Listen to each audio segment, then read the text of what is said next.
Greetings, fellow conquerors. This is Darkfire Slide, and welcome to EU4. Today I'm going to be talking about trade, something that a lot of people have asked me to talk about and explain, and something that I myself personally didn't know the exact specifics of until I bothered to research it for this video.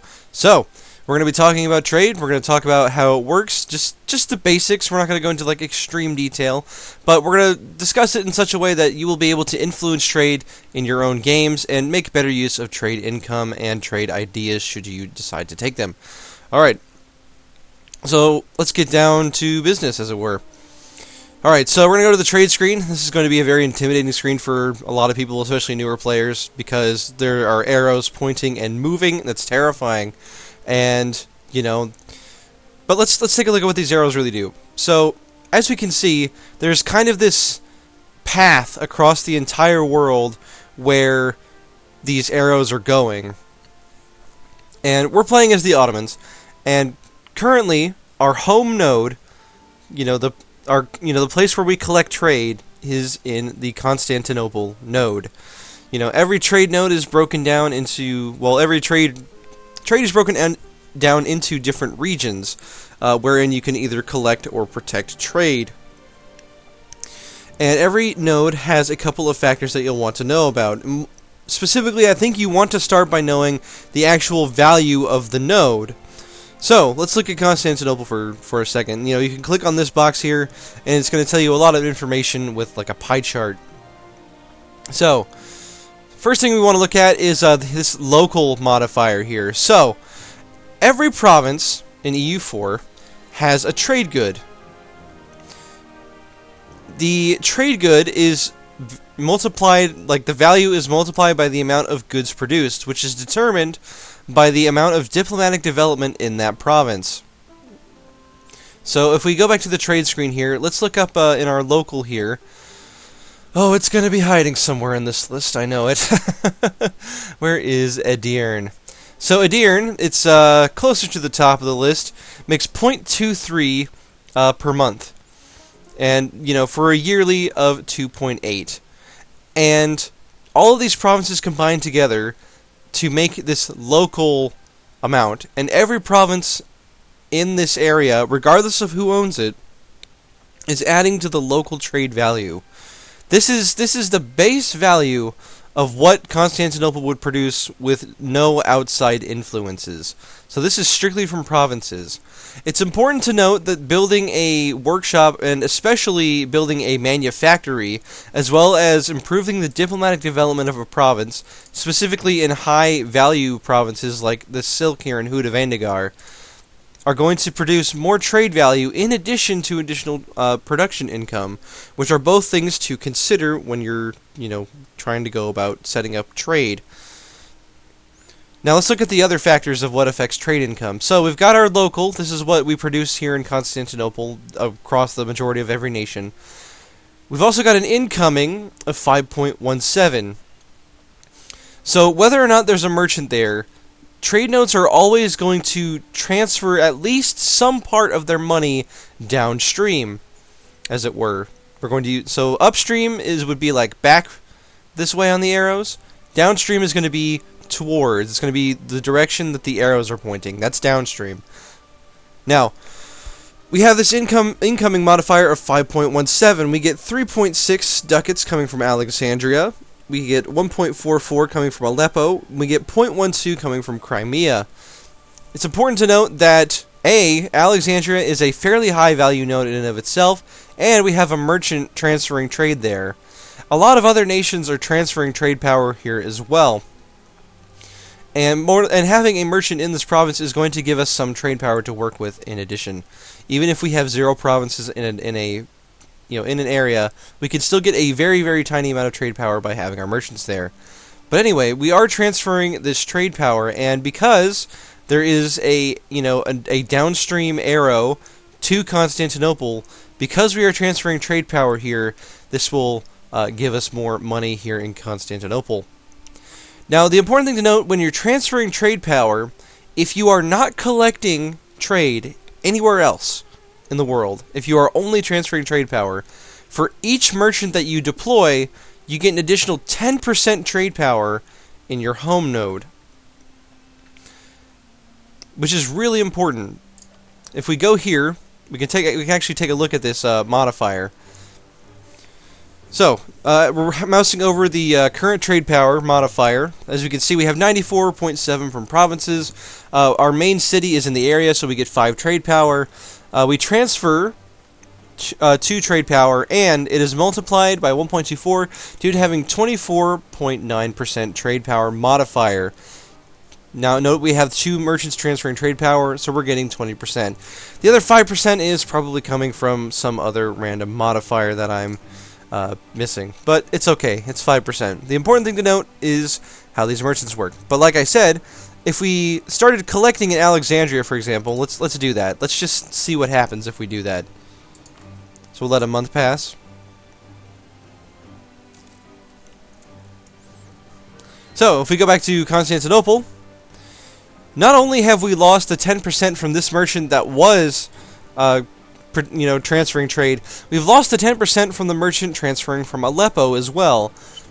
So in other words, unless you're absolutely certain you can make more money transferring in bigger trade nodes, or, for example, you own a lot of land in Constantinople, but it's not your home node for whatever reason, even though it probably should be, using the transfer trade capital feature from Wealth of Nations, or just transferring your actual capital. As we can see, our income has, drastically reduced by a 1.4 ducats, about, and we have also lost the incoming trade. We've lost about a ducat of incoming trade as well, in addition to losing our trade power. So, it's important to only collect trade if you are absolutely certain it's going to make you more money. For example, if your, trade region is terrible, like what's a good example of a really, really bad trade node? If I can find one around here. Basra here has a... Yeah. There's only 2.15 here in Basra being produced. There's 1.13 incoming, but there's also negative 2.28 leaving because of, merchants transferring trade. So let's get this guy back to transferring trade power, since... that's going to make us a lot more money, as we'll see here. And this number right here will change, too, in Constantinople. So now we're back up to 127 trade power. We're back up to 5.08 trade income, total overall. And it's important to note that you will collect a small amount of money from, nodes that you're... Actually, no, that's not true. So unless you're actually, collecting in a node, you don't actually get the income from that, from that trade node, unless you're specifically collecting with a merchant. However, as we've discussed, if you do that, you will lose the benefit of having that 10-20% bonus to trade power that you would have if you were only transferring trade power. Now, it's important to note that if you go to a province like Persia, we can see that it also goes downstream into Aleppo, this node here, and then Aleppo goes into Constantinople. So, if we had the trade range, which we don't right now, we could send another merchant over here to Persia, and Persia has a lot of money in it. So, transferring trade power from Persia would make more money go out of it, even though we wouldn't have that much trade power over there. And that would allow, more money to get to Constantinople. Now, we're playing as the Ottomans. If we were doing well, and we actually managed to take, this inland center of trade and the Kura estuary over here, and we got a significant amount of trade power in Persia itself, then transferring trade power from Persia would have a massive effect, going downstream into Aleppo and then into Constantinople, netting us a ton of money overall. So that's kind of like a basic strategy to understand with trade. You automatically can collect in your home node. You never need to send a merchant to your home node. It gives you a very small amount of trade power if you do, but generally it's not worth it. As opposed to, if you have the merchants to do it and a good node like Constantinople, you can transfer trade power from other places. Now it's important to note. Let's look here at the Mamluks. So we don't actually own any provinces in Alexandria, and yet we have 8% of the overall trade power in the node. And why is this? So, we get 2 from our present merchant, and we're getting more from transfers from traders downstream. So people in Ethiopia and in the Gulf of Aden are transferring to Alexandria and giving us more trade power to work with. Don't ask me why it does that, but something else to consider is that if a node has a downstream coming to it, then you'll want to do this with your trade. And then yes, say you're playing as Ethiopia, for example, and you take over all of Ethiopia, but Ethiopia is an upstream starting node. There are no provinces that transfer to that you can transfer to Ethiopia. So if you were playing as Ethiopia, for example, what you would want to do as far as trade goes is take over the Alexandria node by beating the Mamluks somehow. And then what you would want to do with your merchants then is, first of all, you'd want to change either your trade capital or your full capital if you don't have Wealth of Nations, or otherwise lack the feature, to probably Iskandaria if I had to pick myself, because it has an important center of trade and it would get a nice modifier. But then after that, so after Alexandria becomes your home node, you would want to transfer from the Gulf of Aden and from anywhere else, Ethiopia for example, transfer trade power with your merchants up into Alexandria because you are going to retain more trade as a result of this. Now another thing, let's see, what else do we want to talk about in this video now that I've explained some of the basics? I guess the last thing to talk about would be light ships. So, light ships have a few options available to them as far as trade interactions go. So, there are two primary actions with barks, or light ships in general. First of all, they can protect trade, and second of all, they can privateer. I forget if I guess it's privateer. Privateering, I do not think, is a DLC feature, but it might be. So, be on the watch for that. It may take you a DLC to do this. However, everyone can protect trade. And protect trade is a very simple concept.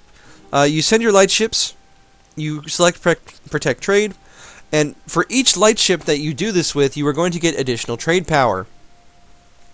And if you mouse over this tooltip here, where the trade power is in the actual bark description, this fleet will add 7.48 power to Constantinople. And it tells you what the results of this action are going to be. So, overall, and the thing is, this is a little bit disingenuous as far as the the profit goes. So, first of all, this is going to add 7.48 trade power. Barks by themselves transfer, or they project when they protect trade, a certain amount of trade power depending on the type of ship that they are. Better light ships give better trade. It's fairly simple. It's usually by 0.5 per upgrade, maxing out with great frigates in the late game for 5 trade power per ship. However, we're in the early game. Barks give 2 trade power per ship, and then 7.48 is going to be the modified amount that we're getting because of our improved trade power that we're getting from our merchants. So it kind of all stacks together. It's a good reason to trade in your home node. You can also protect trade in other regions that are, upstream to, that you're transferring from, just to give more power to the home node. However, this is a great way to improve your trade power in your home node if you don't already have like 80-90%. And like I said, the more light ships that you have, the more trade power you're going to get. And in particular, this fleet, so it says this will increase our trade value from 5.08 to 5.23. That's accurate. That's going to tell you exactly how much more money you're going to make by protecting trade with these ships. And then it tells you that the total profit will be X. And now it tells you what the ships cost in maintenance, which is 0.13. So yes, it is going to cost you more in terms of upkeep in order to do this sort of action. I'm losing my voice, actually. Excuse me. Alright. So, last thing that I think I want to talk about is privateering, yes. So, if you don't make a lot of money, and this is a great example of this. So Scotland is a great example of this. Scotland's home node is in the North Sea, which is not a terrible node. It's got 4.28 base value. However, there's a lot of money going out of it, specifically in this case, outgoing to the Lubeck node. So what can be really good is, for example, the English Channel trade node, one of the best nodes in the game. The English Channel is an end node. The English Channel does not have any trade power anywhere going out of it. All trade power in the English Channel is going straight to it, if that makes sense. So, for Scotland, because they don't make a lot of money in their own home node, there's not really a lot of reason to protect trade. There's only really a couple places to transfer trade power from, and that's going to be in the New World, which at the start of the game you don't have unlocked. So, what can be a good idea instead is to privateer with your ships. And privateering is going to do is going to have a similar effect. So if we were to privateer in, let's say, Alexandria. So right now, if we were to protect in Constantinople, we would make 0.15 more ducats per month. That's all well and good. However, if we were to, say, privateer in Alexandria, this will increase our trade power in the node. And specifically, you know, like let's just do this for example. So this is going to increase our trade value from 0.50 to 0.72, which is then going to transfer upstream into Constantinople. And so what you can do with Scotland is, if you have enough light ships, you could potentially, send a ship down, or send a fleet of privateers into the node in the English Channel. I'm kind of losing my track here, but you can send those privateers into the English Channel and then protect, collect trade with a merchant. And more to the point, the interesting thing and the important thing about privateering is it also reduces the trade power of, effectively of other nations in the node. But let's for example, let's privateer in Alexandria and see what kind of effect we have. So right now we're ranking 21.9, and the Mamluks currently have 103 trade power. So let's see what happens after this privateer fleet goes, and a month passes.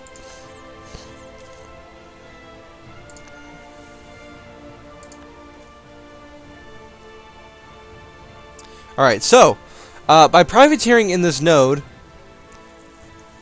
first of all, we've been embargoed by the Mamluks, and this is going to seriously reduce our trade power, as you can see, by 30%. So we're losing a lot of money as a result of this.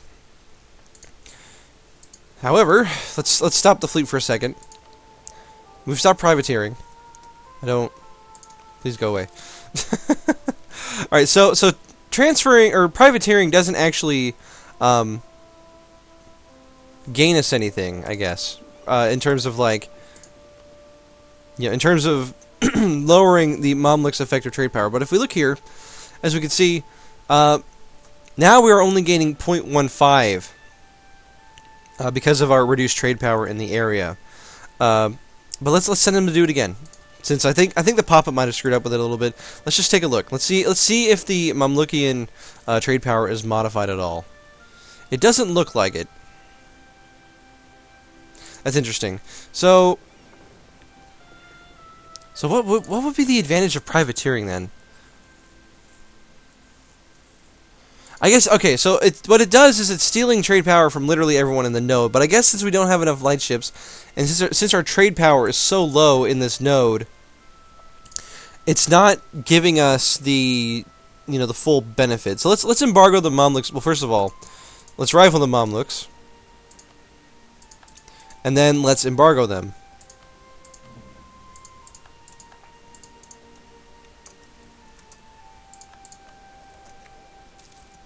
As a result of that, we have somewhat lowered the Mamluks' trade power in their node.